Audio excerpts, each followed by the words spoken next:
Grand Matin Sud Radio, 7h-9h. Benjamin Glaise. Sud Radio, soyez les bienvenus si vous nous rejoignez. Soyez libre avec Elisabeth Lévy qui nous a rejoint. Bonjour Elisabeth. Bonjour Benjamin, bonjour à tous. Bon, on va parler à nouveau de ce qui s'est passé ce week-end. Malgré les violences et les pillages, est-ce qu'on peut se réjouir que le sport crée des moments d'union nationale? Faut se réjouir. Je vous laisse vous réjouir si vous y arrivez. Moi, je ne marche plus, je dois vous le dire.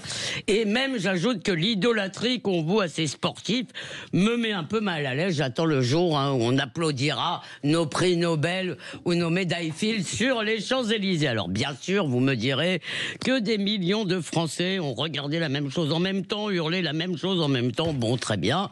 C'est un peu comme quand on regardait le même film à la télé quand j'étais petite. Mais n'empêche que ce patriotisme des stades est un patriotisme de pacotille, un cache-misère. On agite le drapeau, on chante, on a gagné. Des gens de gauche qui en général taxent la France de colonialistes racistes applaudissent des milliardaires. And so what? Que se passera-t-il? En réalité, c'est la fin de la comète de l'identité. On la proclame d'autant plus bruyamment qu'elle est menacée. D'ailleurs, ça, je sais pas, moi ça me fait quand même marrer. Personne ne s'émeut qu'on se barbouille de tricolore en arborant les couleurs du Qatar, ni que le président rende hommage à ce pays qui a été, dit-il, un actionnaire exigeant. Alors je me suis demandé s'il voulait dire un actionnaire exigeant du Hamas. Rappelons que le Hamas, au passage, donc ami du Qatar, c'est les frères musulmans sur lesquels on s'excite depuis 10 jours. Mais passons, je sens que je gâche la fête. Quant au tweet présidentiel à la fin du match, champion frère, eh bien, bro, il est au minimum ridicule. C'était un petit clin d'œil au titre, premier titre du Paris Saint-Germain version qatari en 2013. C'était Marquinhos et Lucas qui étaient joueurs à l'époque du Paris Saint-Germain qui avaient appris cette phrase-là. Champion, mon frère. Voilà. Bon, oui, mon frère. Pour la petite histoire. Justement. Et allez, bon, la fraternité, en tout cas, c'est la devise nationale. Oui, Elisabeth, sauf que la fraternité dont il est question ici, merci quand même de m'avoir appris ce détail, donc que la fraternité dont il est question dans cette expression, elle n'est pas universelle, ni même nationale. Emmanuel Macron singe tout simplement la langue des quartiers, où le mot frère ou cousin d'ailleurs ne s'adresse pas à tous les Français, mais aux gens de votre communauté, de votre origine, de votre appartenance. Dans cette logique communautaire, les Palestiniens sont mes frères, pas les Juifs ou les berrichons. Et d'ailleurs, vous avez peut-être vu cette vidéo quand même assez déplaisante de manifestation de supporters français à Munich. Eh bien, ces supporters français défilaient au cri de « Nous sommes les enfants de Gaza » et avec un drapeau palestinien.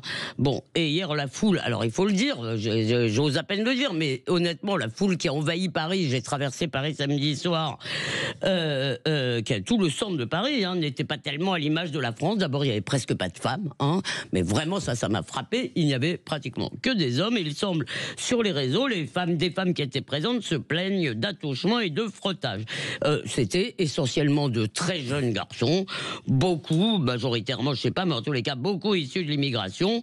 Et il y avait aussi, je ne les mélange pas, des racailles, mais qui sont intervenus un peu plus tard, me semble-t-il. J'étais déjà, bien sûr, rentré dans mes foyers. Et même quand ils ne cassaient pas, eh bien, tous ces gens s'amusaient, je trouve, de façon un peu agressive. Ils faisaient du bruit avec leurs scooters, leurs voitures, et on sentait en réalité qu'une étincelle pouvait tout faire déraper. Alors vous savez, en 98, je vous l'ai dit, j'ai marché, on m'a fait le coup de la France black blanc beurre, unie derrière son drapeau, tadali lalala.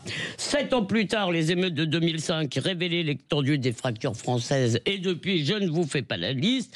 Alors non, je suis désolé, le sport ne peut pas créer une unité nationale qui n'existe pas. Alors frère, ton match de foot, pardon, je m'en bats les oreilles. Merci à vous, Elisabeth Lévy. Je suis désolé de casser l'ambiance. Non, mais Jean-François Aquili, alors revenons sur... Alors peut-être une réaction tout d'abord... Oui, à ce qu'a dit Elisabeth, alors c'est Panem et circonstance, du pain et des jeux, cette histoire est vieille comme Rome.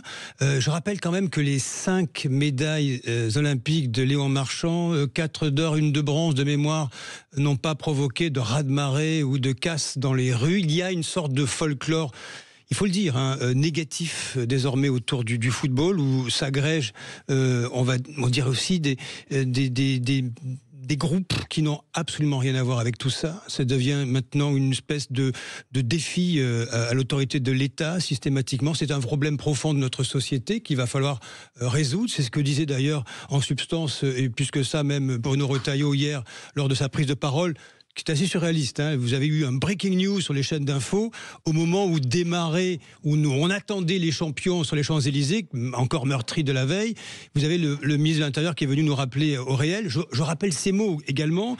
Que dit Bruno Retailleau? Il parle d'une fabrique de barbares. Il a bien insisté là-dessus. Il assume ses propos, engendrés par une société qui aurait déconstruit tous les cadres, les piliers porteurs de civilisation, tournant le dos aux notions d'autorité, de respect, de hiérarchie. C'est vrai que viennent se mêler, on ne sait pas d'ailleurs ce que viennent faire les drapeaux palestiniens dans cette histoire.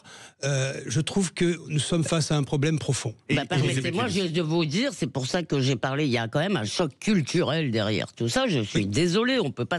Les valeurs du sport, en réalité, c'est pour ça, la blague à part.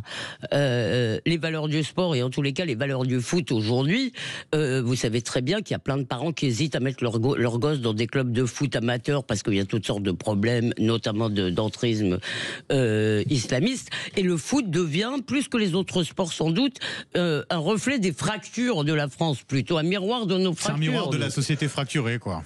Oui, avec, non mais si vous voulez, la dimension dont personne n'a jamais parlé alors qu'elles sont aux yeux de tout le monde, c'est qu'il y a une dimension ethnico-culturelle. Si vous voulez, c'est pas toute la France n'était pas également représentée samedi soir dans les rues de Paris. Jean-François, oui, c'est un sport de masse, un sport populaire de masse par définition. En France, le football. Et la masse en question, pardon de dire ça, est en train d'évoluer dans ce pays, en bien ou en mal. Je ne suis pas là pour juger ce qui se passe au sein de la population française, un petit peu si, et c'est ce qu'il faut aujourd'hui canaliser. C'est le problème, c'est un problème de base profond de la société française.